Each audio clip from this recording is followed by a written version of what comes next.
શ્રાવણ મહિનાની સાતમમાં પણ આપણે ધરી શકીએ છીએ, બનાવી શકીએ પ્રસાદીમાં ધરવા માટે, અને આપણી નાગપાંચમ આવે છે એમાં પણ આપણે ધરવા માટે કામ આવી શકે. એ ટાઈપ આપણે આજે કુલર બનાવીશું. તો આપણે રેસીપી બનાવવાની શરૂઆત કરીએ. એના માટે આપણે જોશે 1 કપ મેં બાજરાનો લોટ લીધો છે. ઘઉંનો લોટ પણ આપણે લઈ શકાય. અડધો કપ ગોળ લીધો છે. મેં દેશી ગોળ લીધો છે. અને આમાં પેલો ભીલી કે એવો લેવો હોય તો સુધારીને અથવા તો ખમણીને પણ આપણે લઈ શકીએ. અને મેં 1/4 એટલે 5 કપ મેં ઘી લીધું છે. તો હવે આપણે રેસીપી બનાવવાની શરૂઆત કરીએ. એક મોટા વાસણમાં આપણે આ બાજરાનો લોટ લઈ લઈશું. ચારીને જ મેં લીધો છે. એમાં આપણે ગોળ નાખતા જશું.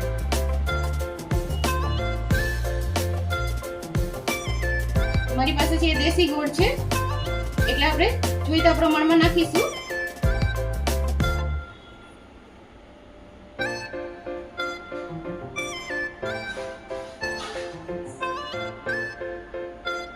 હવે આને આપણે હાથેથી જ મિક્સ કરવું પડશે કારણ કે ચમચેથી નહીં થાય.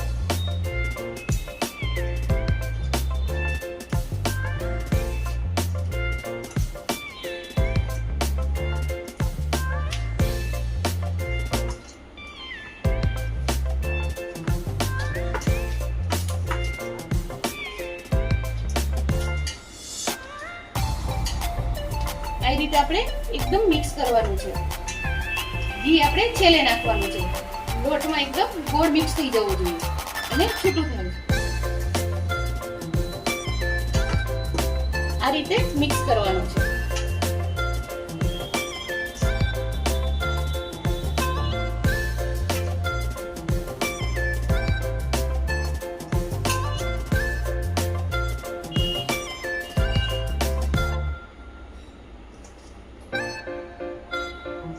કે ગોળની કણી રહી તો આવી રીતે આપણે મિક્સ કરવાનું છે.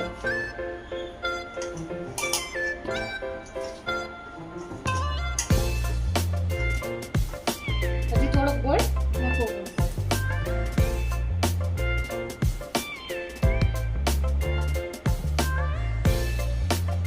આપણે અડધા કપનો માપ લીધો હતો.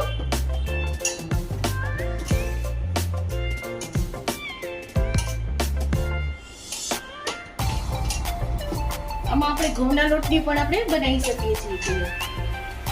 અને બાજરાના લોટની કુલર બહુ સરસ લાગે છે. આવી રીતે આપણે મિક્સ કરવાનું છે. આ સરસ આપણું મિક્સ થઈ ગયું છે ગોળનું. હવે આપણે એમાં ઘી નાખતા જશું થોડું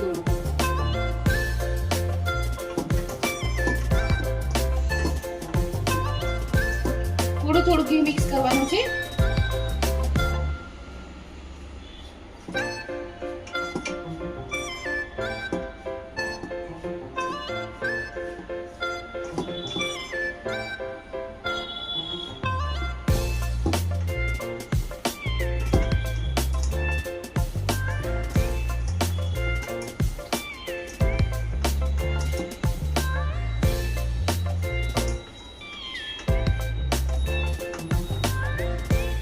લાડુ વડા એવું થઈ ગયું છે. અને આપણે લાડવા પણ વાળી થોડુંક નાખવું પડશે હજુ.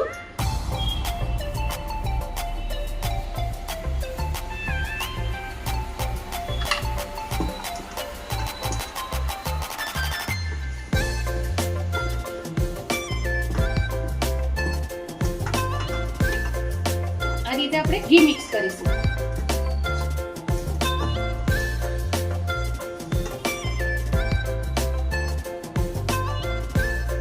થાળીમાં ગ્રીસ કરીને પણ આપણે ઢાળી શકીએ છીએ આવી રીતે. અને નાના નાના લાડુ પણ વાળી શકીએ છીએ. આપણે લાડુ વાળીશું.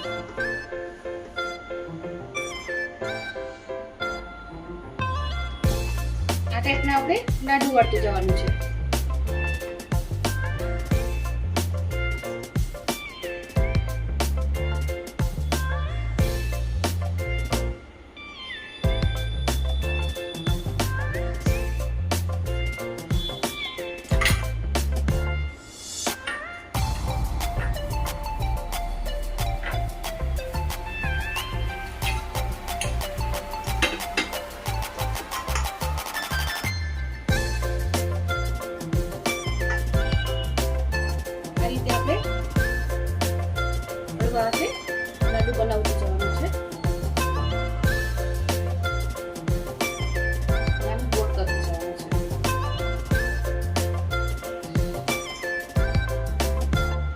બધા લાડુ થશે આમાંથી.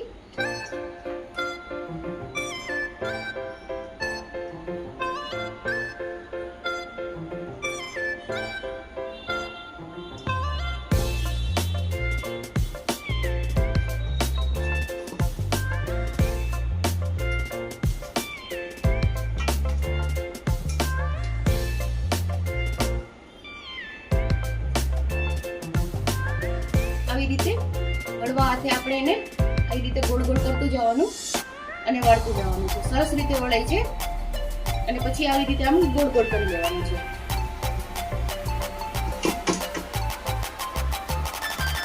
તમે પણ કોમેન્ટ કરીને કહેજો કે તમે કેવી રીતે બનાવો છો.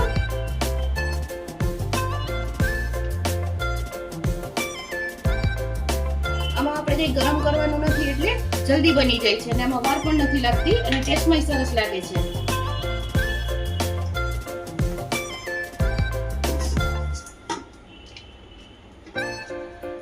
તો હવે આપણે આ સર્વ કરીએ. તો તૈયાર છે આપણી કુલેરના લાડુ. જો કેટલા બધા બન્યા છે તમે જોઈ શકો છો. બહુ જ સરસ લાગે છે. શાઇનિંગ પણ એટલી જ સરસ છે. જો તમને મારી રેસીપી પસંદ આવી હોય તો મારા વિડીયોને લાઈક કરો, શેર કરો, સબસ્ક્રાઇબ કરો અને કોમેન્ટ કરો. અને મારી આજની ટિપ્સ છે કે જે આપણે ઝાડુ પોછા કરતી વખતે એમાં નિમક નાખવાથી આપણા ઘરમાં નેગેટિવિટી અને બધું દૂર થાય છે. જય શ્રી કૃષ્ણ બધાને.